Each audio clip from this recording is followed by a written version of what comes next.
जय हिंद साहब। परीक्षा की मैं जा रहे हैं आप परीक्षा देने, बहुत शुभकामनाएं आपको। शिष्यभ्यः स्वस्ति भवेत्, कल्याणमस्तु। एक संक्षिप्त सा संवाद 5-6 मिनट का मैं कर लेता हूं, जिसमें 2-3 मुख्य मुख्य बिंदुओं पे बात कर लेता हूं। एक तो ओमार के विषय में, एक नेगेटिव मार्किंग के विषय में और एक स्ट्रेस मैनेजमेंट के विषय में। अधिक समय नहीं लेते हुए फटाफट मैं बात आरंभ करता हूं। पहला, ओएमआर को लेकर के मैं आपको सचेत कर देना चाहता हूं। ओएमआर भरते समय हमें त्रुटि नहीं करनी है, ये तो आप ही को पता है, लेकिन ओएमआर कैसे भरें इसको लेकर के विद्यार्थी कंफ्यूज रहते हैं। कुछ बच्चे अंत में ओएमआर भरना चाहते हैं और बड़ी भूल कर देते हैं अंत में ओएमआर भरने की। ठीक है, उसमें क्या है कि माइंड में एक चीज तो चलती रहती है कि यार अंत में ओएमआर भरनी, अंत में ओएमआर भरनी है, तो एक ऊहापोह है बनी रहती है। तो इसमें क्या करें, मान लीजिए ये पन्ने पड़े, मान लीजिए 2 पन्ने, आपने पेपर खोला तो 2 पन्ने साथ खुलते हैं, 5-5 10 प्रश्न खुलते हैं या 12 प्रश्न खुलते हैं या 8 प्रश्न एक पन्ने में, तो आपने उनमें सोल्व किया, 7 सोल्व हो गए, 8 सोल्व हो गए, 10 सोल्व हो गए, जितने भी सोल्व हुए, अगले पन्ने में जाने से पहले उन प्रश्नों को ओएमआर, उनका उत्तर जो है ना ओएमआर में फिलअप कर दीजिए। इससे 2 लाभ होने वाले हैं। एक तो अंत तक ओएमआर खाली है, ये भार नहीं रहेगा। दूसरा, जैसे मान लीजिए पहला प्रश्न आपको आया, आपने ठीक किया और हाथों हाथ पहला ओएमआर में भर भी दिया, ठीक, वो भरे साथ साथ, वो 7-8 प्रश्न एक साथ भरे आपने, तो पहला भरा, फिर मान लीजिए दूसरा नहीं आया, तीसरा आया, तो तीसरा भरा, तो उसमें क्रमांक देखना पड़ेगा। अंत में जो बच्चे ओएमआर भरते हैं तो वो एक सीक्वेंस में भरते हैं, एक सीक्वेंस गलत होती, पूरा का पूरा गड़बड़ हो जाता है। इसमें एक एक प्रश्न देख देख के भरोगे आप तो ये लाभ रहेगा। क्योंकि पिछली बार मैंने देखा था 1-2 विद्यार्थी जिनका बड़ा अच्छा प्रश्न पत्र वो बता रहे थे, लेकिन ओएमआर अंत में नहीं भर पाए, कुछ गलत भर दी गई, कुछ शेष रह गई और बड़ा उनको दुख तकलीफ भी हुआ। तो आपको इस चीज का ध्यान रखना, अंत तक ओएमआर किसी भी सूरत में खाली नहीं रहनी चाहिए। और कुछ बच्चों की आदत होती है कि प्रश्नों को सोल्व कर लेते हैं, अंत में दोबारा देखेंगे। अंत में कोई दूसरा थोड़ी आने वाला बताने के लिए, आपका मस्तिष्क आपके पास है। जिन प्रश्नों पे आप 100% है उनको हाथों हाथ भरिए। सेकेंड ओपिनियन गलत ही करवाता है, ज्यादा सोचना गलत करवाता है, सरल प्रश्न अधिक सोचने से गलत हो जाते हैं, तो उनको हाथों हाथ भर दीजिए, विकल्प ही खत्म हुआ। और ध्यान दीजिएगा, पेपर पूरा नहीं पढ़ना है किसी भी सूरत में। पूरा पेपर पढ़ेंगे तो एक तो 5-7 मिनट खराब हो गए, एक स्ट्रेस आएगा। मान लीजिए 5-6 प्रश्न जटिल आ गए तो एक कॉन्फिडेंस डाउन हो जाता है। पहला प्रश्न पढ़ा, उत्तर आ रहा, भरा, दूसरा पढ़ा, उत्तर आ रहा, भरा, तीसरा पढ़ा, उत्तर नहीं आ रहा, छोड़ा, चौथे में चले गए। ठीक है, 8 प्रश्न 10 प्रश्न एक पन्ने में खुले, उत्तर उनके तुरंत ओएमआर में भरे, फिर प्रश्न पलटा, 8-10 फिर आए, पढ़े, प्रश्न पलटा, ओएमआर भरी। इसी सीक्वेंस में हमें आगे जाना है। ठीक है, ये ध्यान रखना है, ये त्रुटि नहीं करनी है। और जैसे मैं पिछली परीक्षा में भी ये सुनता रहा हूं, हर बार सुनता हूं, सर रोल नंबर गलत भर दिए। ओएमआर आपको पहले मिलती है, परमिशन लेटर आपके पास होता है, प्रभु ये ध्यान से भरना है। बड़े लंबे इंतजार के बाद ये परीक्षा हो रही है, कई वर्ष बीते हैं, तकरीबन 3-4 साल हो गए हैं, अभी अवसर आया है। और इस अवसर को ना तनाव में बिताना है हमें, ये ध्यान रखिए।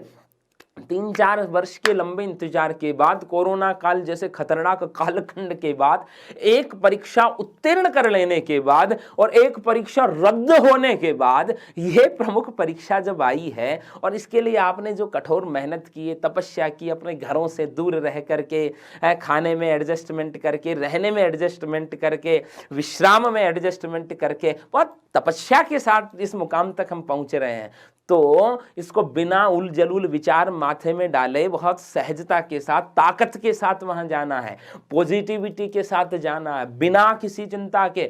डरने की जरूरत नहीं है। जो संदेश मेरे पास आ रहे हैं, मैं बात तो नहीं कर पा रहा किसी से, 2-3 तारीख के बाद आप सबसे संवाद करूंगा जब फ्री रहा तो। ठीक है, अभी क्लासेज चल रही है, SI का बैच है, RS का बैच है, ठीक है, सेकंड ग्रेड का बैच चालू हो गया है, फर्स्ट ग्रेड का चालू होने वाला है, फर्स्ट ग्रेड का तो सेकंड ग्रेड का चालू हो गया है, तो क्लासेस में व्यस्त रहते हैं।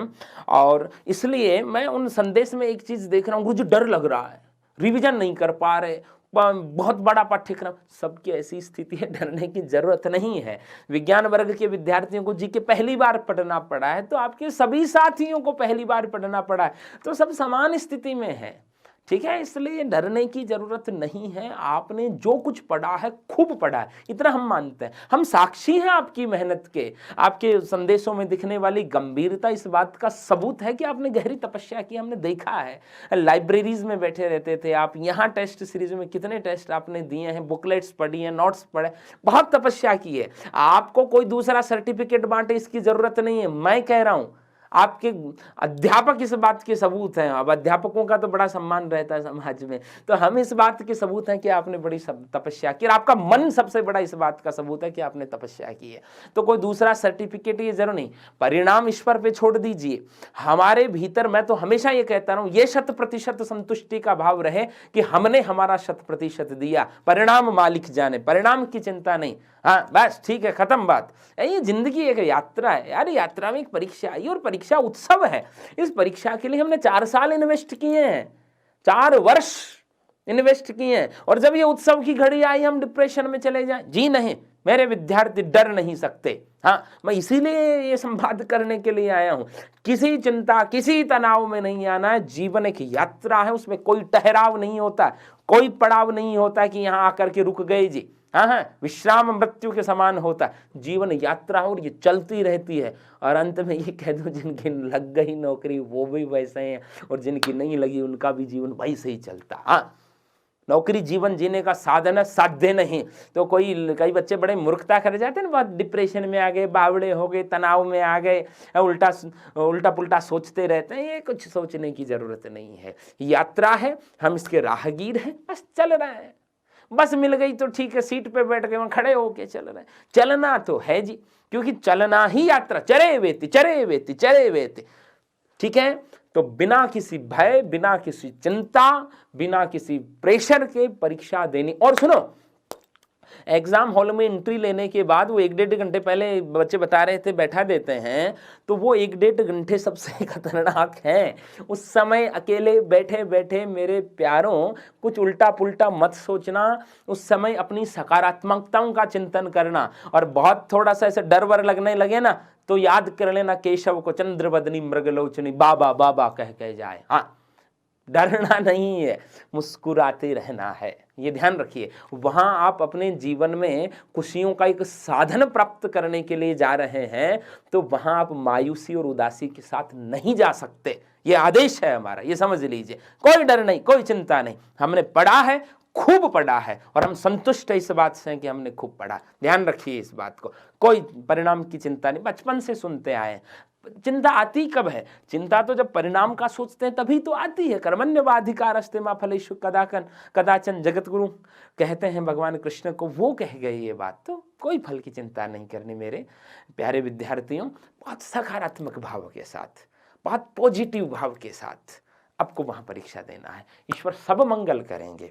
शिष्यभ्यः स्वस्ति भवेत् कल्याणमस्तु। आप सबका कल्याण हो। बड़े सकारात्मक भाव के साथ अपने माता पिता का आशीर्वाद लेके, अपने गुरुजनों का आशीर्वाद लेके, हमारी शुभकामनाएं और शुभाशीष हम यहाँ आकर के आपको भी दे ही रहे हैं। ठीक है, आप हम सबकी आशीषें, हम सबकी दुआएं, हम सबकी शुभकामनाएं आपके संग है। उसके लिए कॉल्स वॉल्स करने की कोई आवश्यकता नहीं है, रिसीव भी नहीं हो पाएंगे। आप सबके संदेश मैं अवश्य देख रहा हूं, समय जैसे भी मिल रहा है।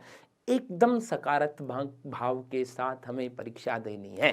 हमें वो है, जुनून है, जोश है, और इतनी लंबी यात्रा के साथ हम पहुंचे हैं बिना किसी डर के। तो अपने इरादों से आगाह कर दो इम्तिहान को, मुकाबला मुकम्मल होगा जुनून की चट्टान से। कई बार क्या होता है कि प्रश्न पत्र देखते ही 1-2 प्रश्न पढ़ते डर लगता है, अरे कैसा पेपर आ गया, कैसा यदि जटिल है तो सबके लिए है, और सरल है तो भी सबके लिए है।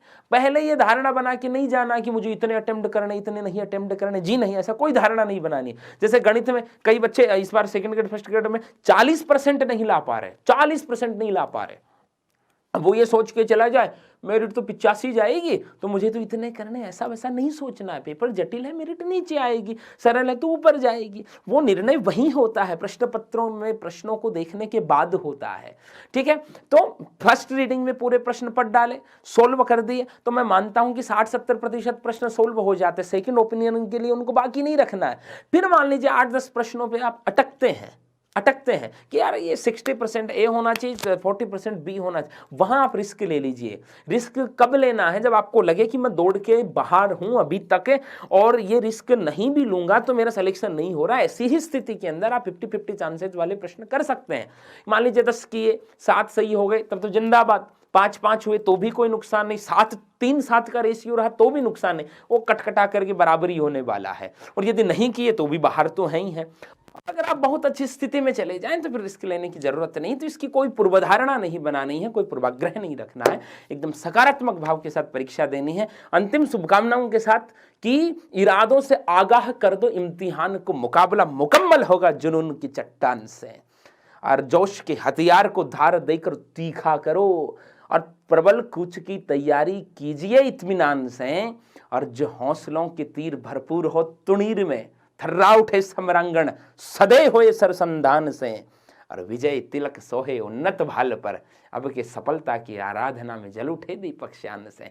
इन्हीं शुभाशीष के साथ, इन्हीं शुभकामनाओं के साथ, इन्हीं मंगल कामनाओं के साथ माँ वागीश्वरी आपकी बुद्धि को प्रक्षालित करे और आपका मस्तिष्क एकाग्र रहे, आपने जो मेहनत की है उसका सदपरिणाम आपके समक्ष हो, ऐसी शुभकामनाओं के साथ आपसे मैं विदा लेता हूं।